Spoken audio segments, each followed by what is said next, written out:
Okay, we'll call the meeting to order. May we have roll call, please? Ms. Moore? Here. Mr. Wright? Yes. Here. Here. Ms. Hughes? Here. Mr. Pollack is absent. Thank you. If everyone would check their cell phones and make sure they're turned off, please. The first item on the agenda is approval of the minutes from the June 10th, 2014 meeting. I'll make a motion to approve the minutes as they are. Mr. Lopez, do we have a second? Second. Ms. Hughes, thank you. Is there any discussion? Seeing none, we'll call the vote. All those in favor say aye. Aye. Opposed? Motion carries. Next item on the agenda is public comment. For public comment, this is for any item that's not a public hearing. So if there's anyone here wishing to speak to the board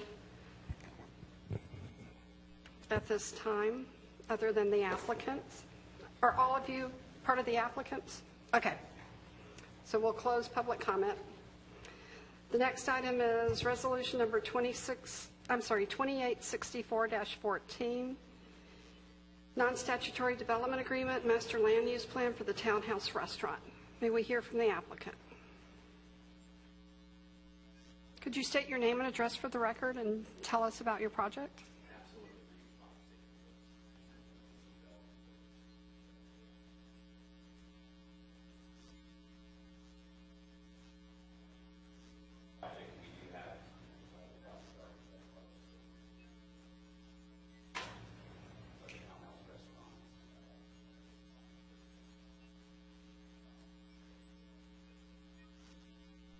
I understand you all do have a copy of the apologize, there was a little bit of technical difficulty.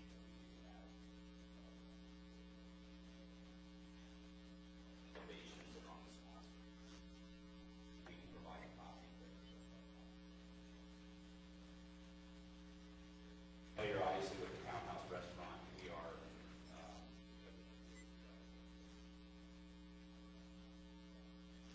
on the west side of the street. This is the existing car dealership. 4,000 square foot building that we're going to be on the south side. Combination of 1,500 square foot townhouse restaurant as well.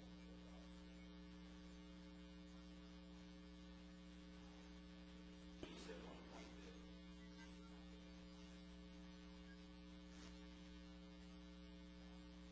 Part of what we're dealing with on this project, and what you see in some of the data, is that we are partly in the MUP.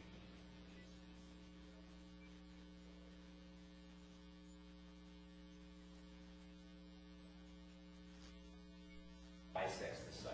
So all that is presented is based on two different categories.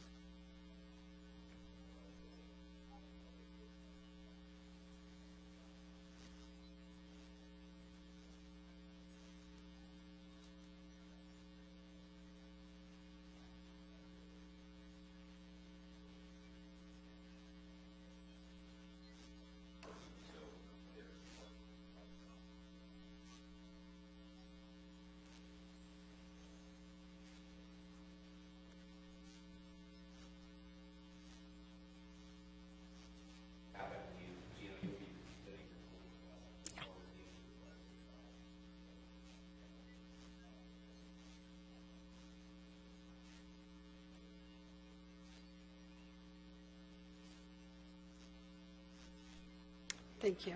Are there any questions of the applicant? Not this one. May we hear from Gino? Thank you, Madam Chairperson. This is a request for the Planning, Zoning, and Appeals Board to consider resolution number 2864-14, recommending approval of the non-statutory development agreement and associated master land use plan for the townhouse restaurant site. The subject property consists of approximately 1.85 acres located along the west side of North Central Avenue, addressed as 119 and 139 North Central Avenue. The property also abuts the Cross Seminole Trail on its southwest side. The property owners are the Townhouse Restaurant of Oviedo, Inc., and LAN Property Group, LLC. The applicant's consultant is Z Development Services. You have in your package a location map where you can see the location of the hatched area, the two parcels, and also the location of the trail abutting the southwestern part of it.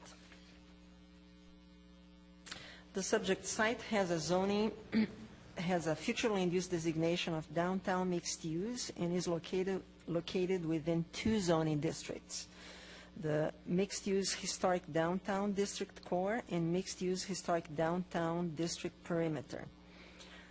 The non-statutory development agreement includes development standards for the proposed development represented in the attached master land use plan.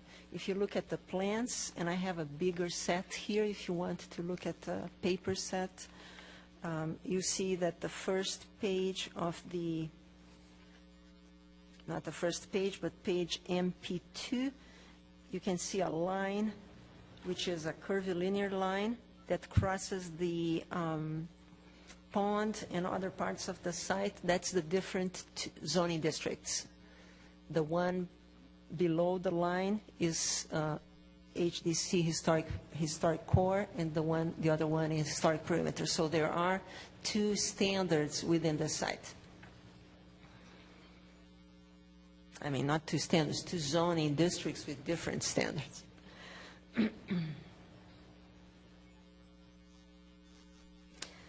The non-statutory development agreement includes the development standards for both the proposed development in the attached master land use plan. Staff verified that the master land use plan properly reflects the standards of the Land Development Code and those provided within the non-statutory development agreement. The city attorney also has reviewed the non-statutory development agreement and provided comments that were addressed by the applicant, as well as the transportation consultant comments were addressed by the applicant. The subject development provides for commercial development, including a restaurant, office, retail, and ancillary uses on a 1.85-acre tract. The 1.85 acres includes 0.289 acres of wetlands to be mitigated according to the requirements of the St. Johns River Water Management District and the U.S. Army Corps of Engineers. The proposed mitigation is subject to final approval by both agencies. The St. Johns River Water Management District and the U.S. Corps of Engineers mitigation approval shall be concluded prior to the city's issuance of a site development order for the proposed development. So the townhouse restaurant development includes, I highlighted here in our staff report, 8 issues that are dealt with in the development agreement. So I will talk about each one of them. The first one, number one, is that what the development and the project encompass, the retrofit of an existing 4,000 square foot office retail building, a new 6,500 square foot restaurant building, a 384 square foot community information pavilion, and a 360 square foot arbor. It also includes a 16-foot high entrance pier and tower that you can see both in the elevations as in the site plan. A wet retention pond is located on the northeast corner of the site and will meet the drainage needs for both buildings and the joint parking lot. The applicant proposed to fence the retention pond on its south and west sides to protect the safety of pedestrians walking along the adjacent sidewalks. The city will be the provider of potable and sewer services. Electricity, gas, cable, and telephone will be supplied by private utility providers. The development proposes to provide a total of 75 parking spaces, deviating 10 spaces, about 12%, from the minimum number of parking spaces required for the site, which would be 85 spaces. The reduction in the number of parking spaces is compatible with the pedestrian orientation of the area. The access to the site is also enhanced by direct connection to the Cross Seminole Trail, which you can see it's a pedestrian connection to, and of course bike and pedestrian connection to the trail on the southwest of the site. The project will have 2 car access points from North Central Avenue. The south entrance will be a full access driveway, and the north entrance will be a ride-in, ride-out driveway. These 2 were existing driveways that are going to be, I believe that they have already been retrofitted by FDOT, right? I'm not sure if the FDOT has already reached that segment. Yes. I'm sorry, The can you final. come up to the microphone to answer? Sorry. Thank you. Right now, it's in an initial stage. Actually had to design these driveways. Issue that's out there today for this.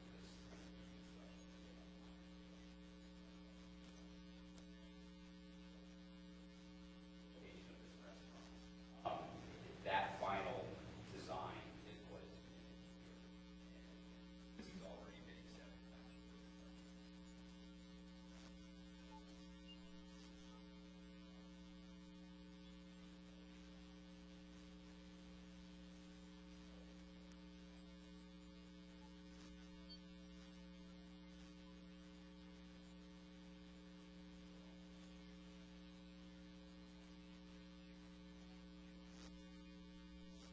Thank you.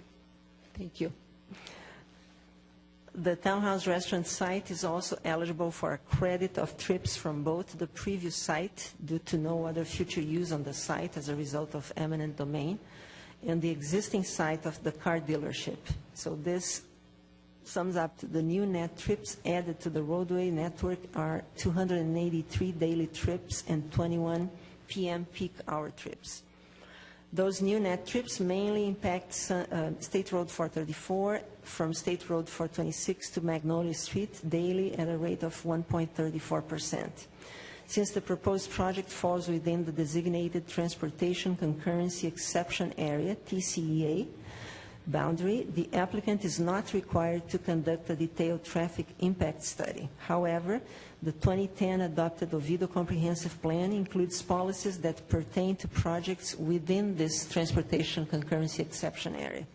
The applicant has addressed those policies with an increase of transportation mobility alternatives by providing a direct connection to the Cross Seminole Trail. The applicant also proposes 2 freestanding signs, 1 in each parcel. The area of the sign is proposed to be of 48 square feet each, configuring a 20% deviation from the current LDC sections 14.7A and B regarding permanent on-site signs regulations, which establish a maximum area of 40 square feet for freestanding signs of single-tenant and shopping center uses. They have different classifications for signs. If we would look at the sign regulations, one is considered a single-use building, which is going to be the restaurant, and the existing building, which is being retrofitted for like a small shopping center, will have some suites, and so it's considered a multiple-tenant building. And there are some differences in the amount of wall signage in terms of standards. The applicant also proposed wall signage to be placed on each building. The wall signage proposed for the restaurant building, it's 155 square feet, exceeds the maximum wall signage area in 55 square feet, configuring a 55% deviation to the maximum wall signage allowed, which would be 100 square feet for single-use property, per LDC section 14.7A2. The proposed wall signage is still in its conceptual stage, complements the architecture of the proposed building. All the other uses for area ratio, building height, building setbacks, and open space ratio are compliant with the Land Development Code. The south landscape buffer is proposed to be of variable width, 4.5 to 10 feet, to accommodate the existing retail office building, which is placed closer than 10 feet to the south property line. Finally, the applicant proposed to locate the parking spaces serving the development behind the Community Information Pavilion and Arbor and entrance Pier Tower, features located along State Road 434 frontage. You can see that both on the plans and on the elevations. These structures, although not enclosed buildings, do create a sense of urban edge to that part of the street, meeting the purpose of the downtown mixed-use district by providing a gathering place, pedestrian amenities, and small town scale and character, as stated on Land Development Code Section 6.1A. However, per LDC Section 6.3B5A, parking lots serving non-residential uses must be located behind an extension of the front elevation of the primary site building. If you look at the plans, you see that the existing building, you can see that there are some parking spaces in front of an imaginary line, if you go straight with the line of the facade. Part of the proposed parking lot, 16 space to be more specific, is located in front of an extension of the front elevation of the existing retail office building, like I said before. Considering that the total number of parking spaces provided is 75, the location of these 16 spaces configures a 22% deviation to the parking location requirement of LDC Section 6.3B5A. Just for sake of explanation, these are not considered deviations, and they're not stated as such in the development agreement, because the development agreement is one agreement between the city and the applicant. So the development agreement standards are the ones that would be valid for that specific site.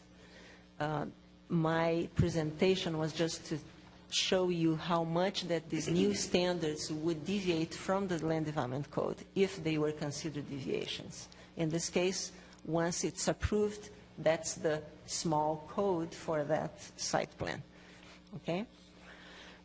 There's no budget impact to the, there is no impact to the budget as a result of the proposed non-statutory development agreement and master land use plan. This master land use plan and the non-statutory development agreement, they will be considered by City Council on July 21st. It's the next City Council. So it is recommended that PZA recommend approval of resolution number 2864-14, non-statutory development agreement and master land use plan for the townhouse restaurant site. This concludes my presentation, and I will be available for questions. Thank you. Thank you. Are there questions of staff? I have a question. Ms. Hughes? Thank you. You were mentioning the sign maximums for the single occupant versus the multiple occupant, and the sign max was 40 square feet for a single-use tenant. What is it for a multiple-use tenant? In this case, it's the same. Depending in our land development code, if you look at that section, there is a table with up to 40,000 square feet or up to some, and it goes until 225,000 square feet. So depending on the size of the shopping center, Okay. then the monument sign can be a little bit bigger. But in this case, it's the same as if it were a single tenant. Thank you. Yeah. Any other questions of staff? I have one. Why is it that there's a 55% deviation for the townhouse itself for the sign? Well, because that was what the applicant requested in the development agreement. We thought that because, despite not having frontage, an official frontage to the public, to a public right-of-way, which we could consider the frontage to the trail, has also an importance to the business, because they expect to have people coming from the trail into the business. So they are, if you look at the language, they are allowed to have wall signage on the east and west sides of the building, which is the east fronts 434 and the west fronts the trail. I believe that, let me see where it is. So the 155 square feet is the total of the east and the west? 4 signs? Yeah, Signs? Okay. of the 2 facades.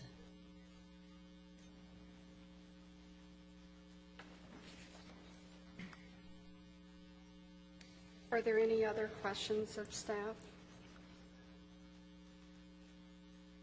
Okay, we have before us the resolution. Do we have a motion to consider it? Madam Chair, Mr. Sheridan? I'd like to make a motion that we recommend approval of resolution number 2864-14. Thank you. Is there a second? Mr. Lopez? Is there any discussion? Yes. Ms. Hughes? Yeah, it's always signs. It's always. I think the design looks very much like it's going to blend in with the community. I have no problem with the deviants or the deviations with parking. I think they've handled that well. They've added an additional handicap spot. There's plenty of parking for bikes. But because there's a deviation to go back off the main road, that doesn't justify to me making bigger and more signs. You're looking at illuminated signs that are really, really a good size, along with the garden structure. So whether it's reducing the number of them or the size of them, and also the monument signs, I mean, you're talking reducing them by a foot in each direction, but I just have a problem going outside of the signage because the other ones seem to be more functional. This is quite aesthetic. They're right on 434. I don't think there's a problem with people seeing the signs, whether they're 7 by 6 or 7.5 by 5.5 versus 8 by 6. I'm not sure why we need to have a deviation in the signs.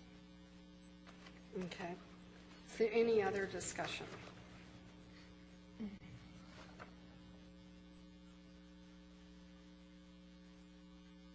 Well, Ms. Hughes, I tend to agree with you. I'm not real sure why there needs to be that many different signs and that much signage on this particular area, on the building itself, on the townhouse. With signs, the monument signs out front, and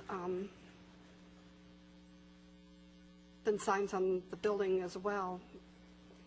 I'm concerned about that, too. I think there's way too much of it.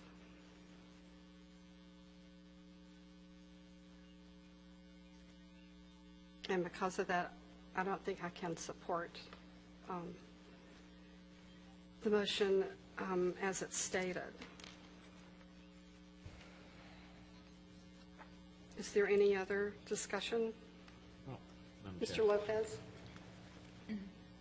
And we are trying to promote business, and, you know, it is set back a little bit further. I guess if I had to address it, is why are we setting the building so far back? Is it because of the right-of-way that's being done from the state, from the county wanting the road? Is that why it's being put all the way in the back? No, well, I believe that the applicant could respond to that.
The arbor, the There's an arbor and basically community message center. the Townhouse community. folks with their reputation and place for people to gather out there. The structures were also meant to, those structures were meant to bring the feel of the building up to the street.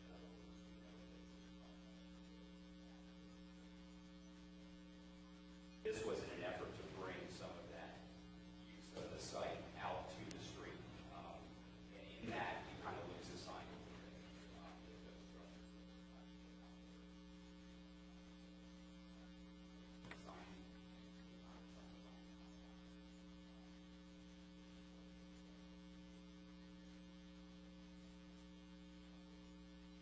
Possibly end up smaller, but more than likely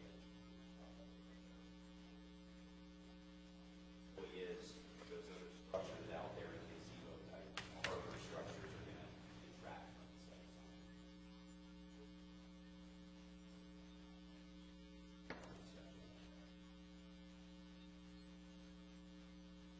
Thank you. And, I'm sorry, can you stay up to the microphone, done, huh? please? Yeah, you're I'm not sorry. I paused for a minute. I I didn't do it fast I enough. didn't pause long enough, I'm sorry. So the renderings that we're looking at where you've got the, I'll call it the old townhouse sign, the one from the present building.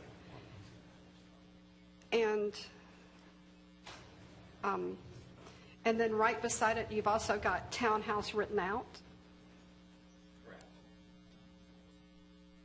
Okay, that kind of seems a bit redundant when they're side by side like that. So I'm wondering if if you want to keep the old one, I understand that everybody recognizes that, but not have the word townhouse right beside it on the wall. Can you state your name and address for the record?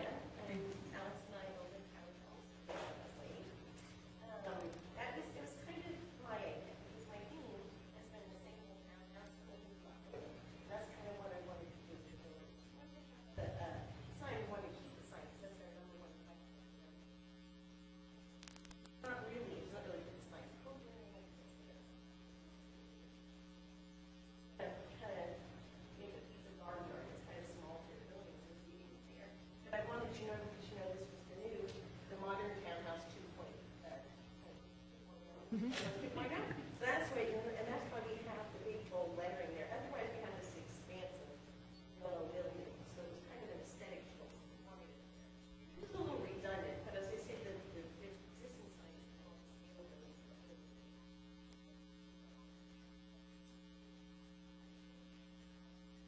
And we can change the pictures.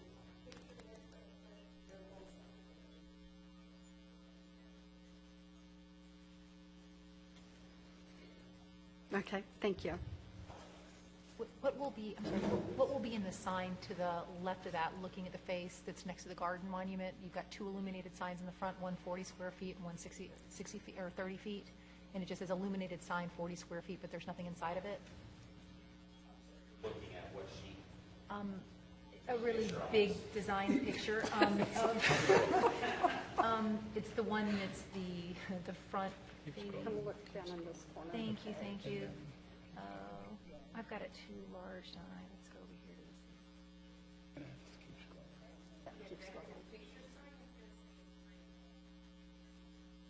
It's on MPA2.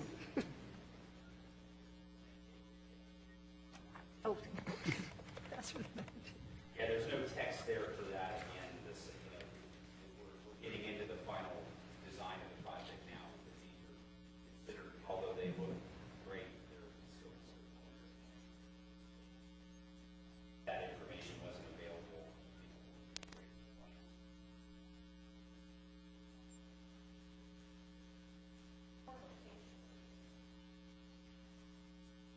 chickens. You sold on the kitchen, on the chickens, huh? There's some things, text on building, whether or not it's considered signage.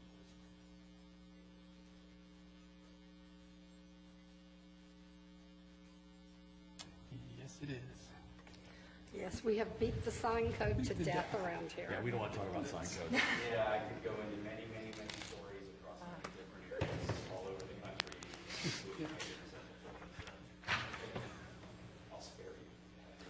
Please. Please. Okay, is there any other discussion? Somebody has to Yes. Madam Chair, Mr. Sheridan? I tend to agree with what both you and Ms. Hughes say, but I think from listening to the applicant, they've done their due diligence, they're trying to do right by the city. As we were just joking, we've beaten the sign code to death, which is why there's some hesitancy in, I believe, as to why there's some hesitancy in what's going on. I personally don't have an issue with what they're trying to do. I can appreciate what they're trying to do and do appreciate what they're trying to do.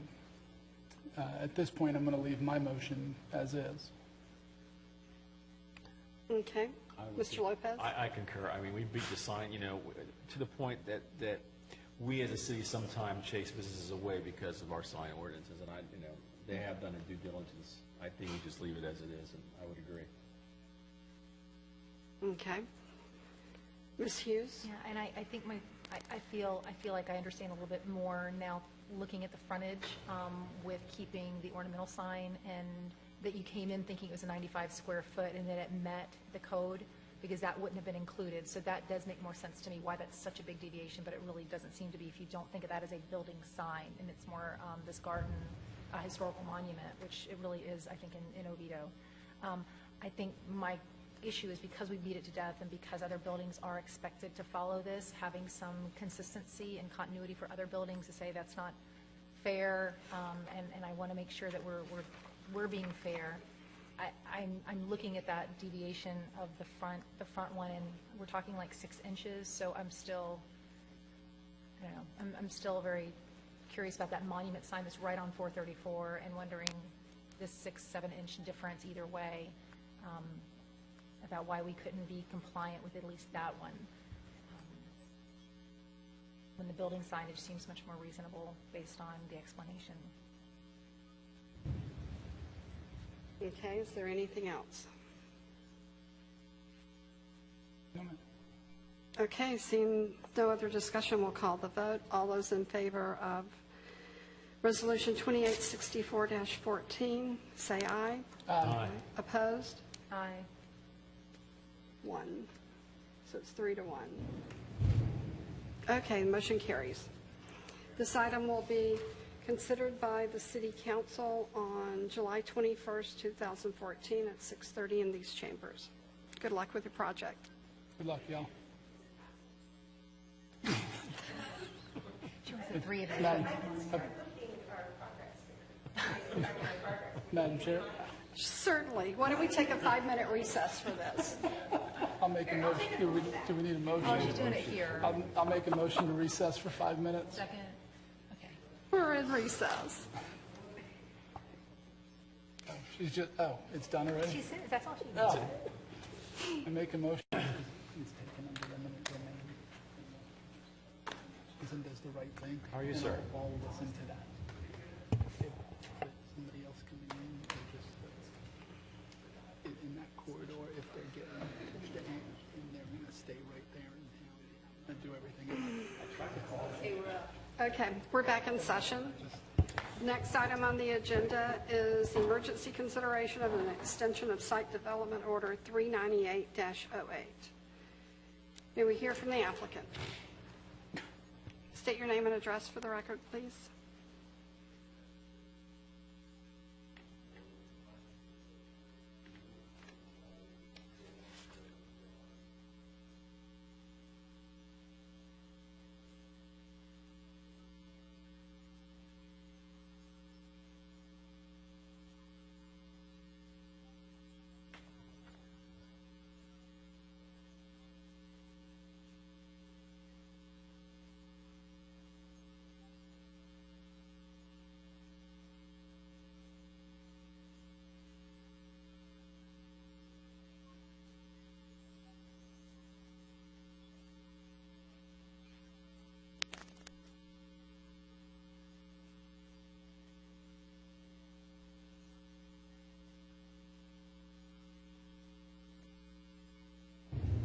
I'm sorry, can you speak up a little louder? We can't hear you over the thunder.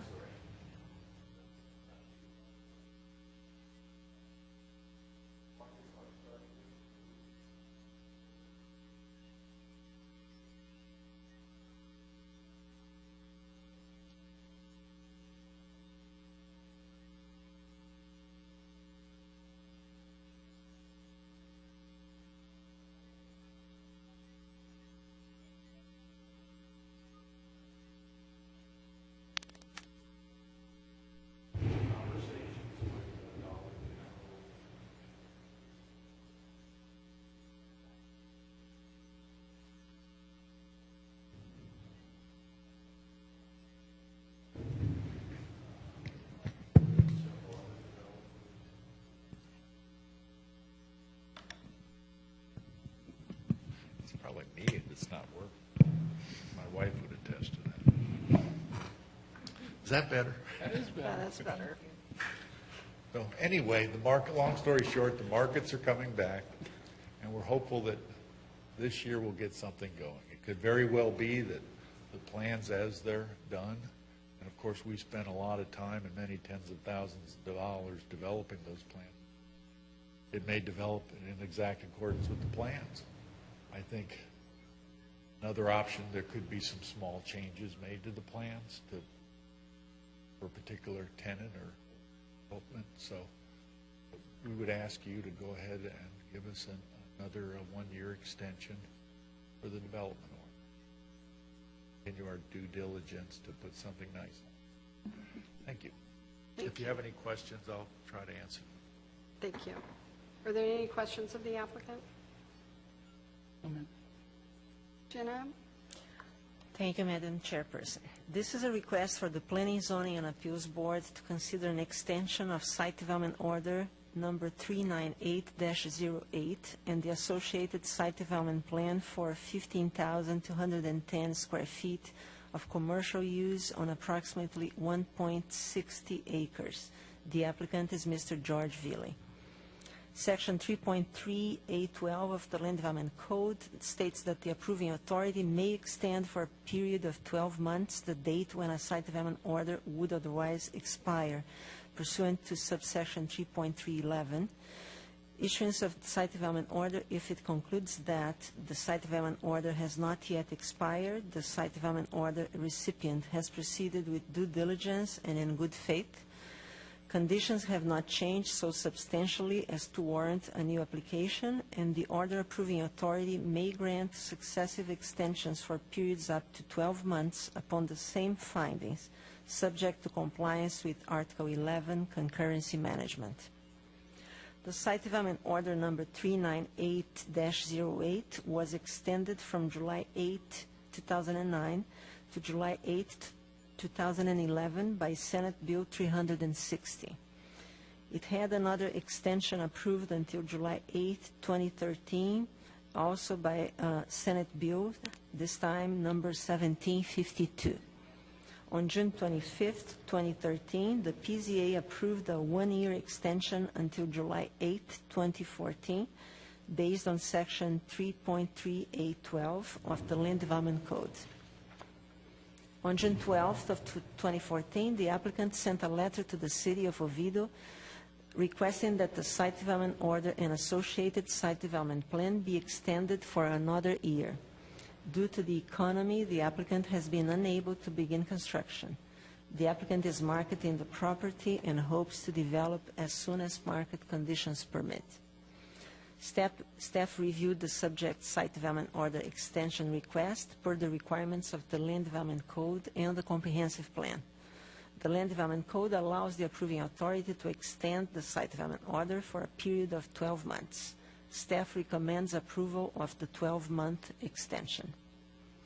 So it is recommended that the Planning, Zoning, and Appeals Board approve the 12-month extension of Site Development Order number 398-08 and the associated Site Development Plan for Taylor Landing, which is the name of the development. You have in your package both the location map and a copy of the Site Development Order and the project that was approved originally in 2008. This concludes my presentation, and I'm available for questions. Thank you. Thank you. Are there any questions of staff? Madam Chairman, Ms. Hughes? may I make a motion? Okay. I move to approve the one-year extension of site development order number 398-08. I'll second Okay. it. Mr. Lopez, second. Is there any discussion? Madam Chair, real quick, Mr. Sheridan? I'd like to compliment staff.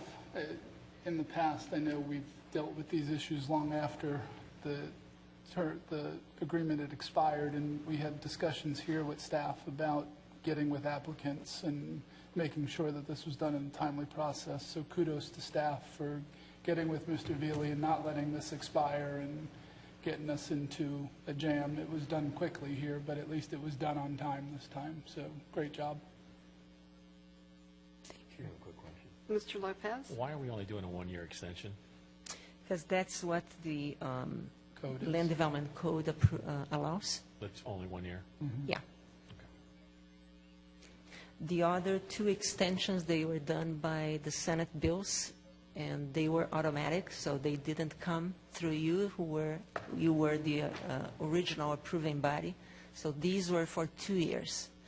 But since 2013, since it's based on the Land Development Code section, that's the maximum that we can approve. Are there any other questions or discussion? No, ma'am. Thank you. No. Okay, we have before us the motion to approve the extension of site development order 398-08. All those in favor say aye. Aye. Aye. Opposed? Motion carries. Got another year. You were Go watching. get us Chick-fil-A.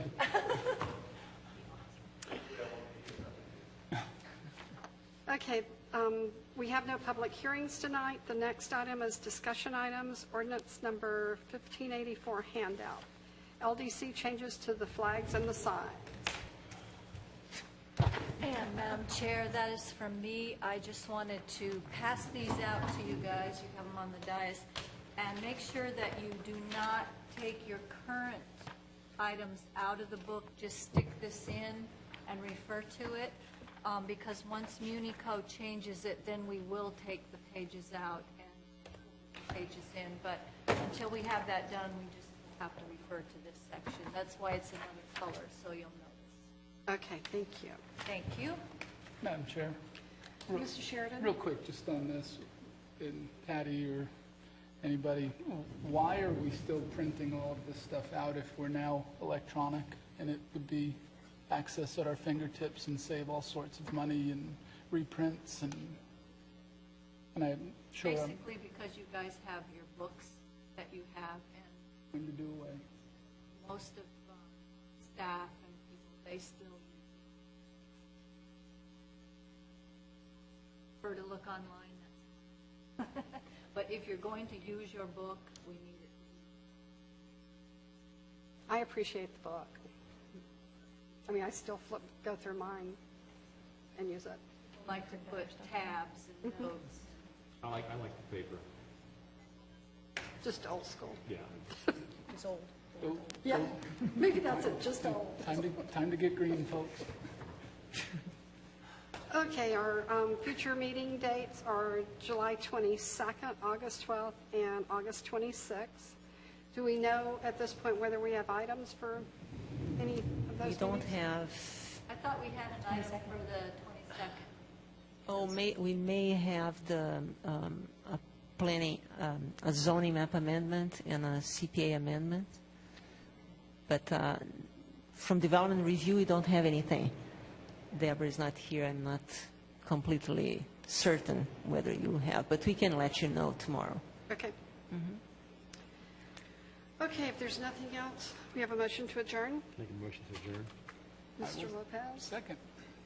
Mr. Sheridan, all those in favor say aye. Aye. We stand adjourned. Let's get wet. The one night I remembered my umbrella. Yeah, and I didn't bring mine.